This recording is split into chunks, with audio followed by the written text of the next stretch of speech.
because I choose my words carefully, I intend to get answers from you. That's what you said when you texted me. Okay.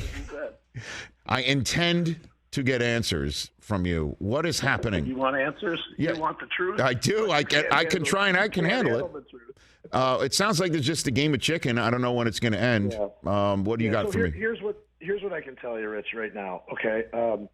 From what I was told, the Packers think the Jets are kind of lowballing them a little bit. Now, what that means, I don't exactly know, but the Packers feel like they're in a position of leverage right now. And Rich Cimini, our great Jets reporter, had a great line in a story that we worked on.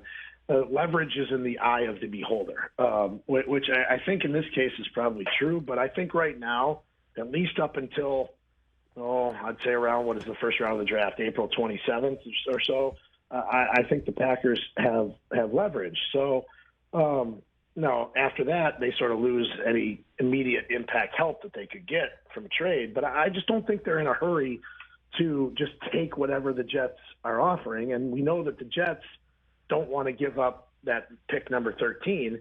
So they're going to have to figure this out somehow, some way to get equal value for whatever a first-round pick would be, whether it's, using the draft chart to add up a second, a third, a fourth, or whatever it is to equal that 13th pick, or a player. This was suggested to me. The Jets had 3 first-round picks last year.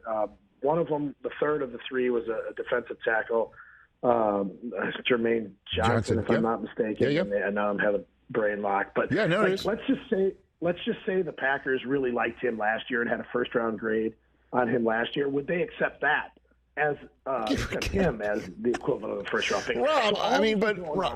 Rob, seriously. Why would the Jets give up anything for Rodgers that is a first-round talent when he's 39 and he's going in a darkness cave and he's flipping off the lights wondering if he's going to play anymore? Why would the Jets...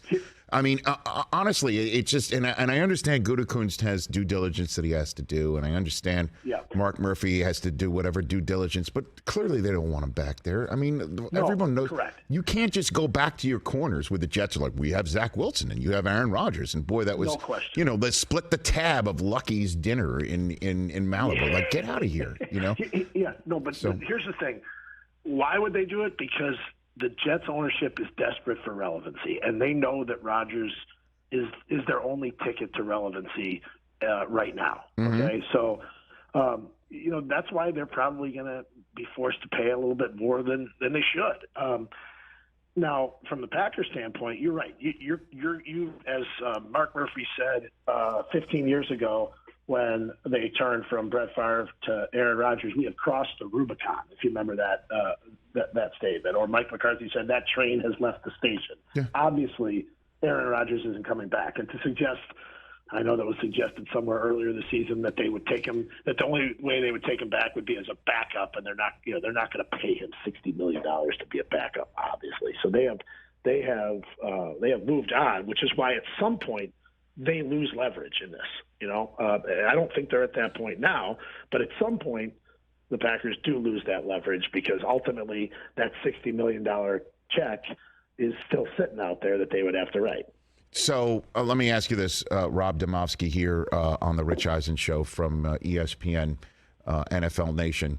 So I guess I'm surprised by this, which is when the Packers gave the Jets permission to fly out and chat with Rodgers, or just to talk to Rodgers, that led to a plane flight to go see him.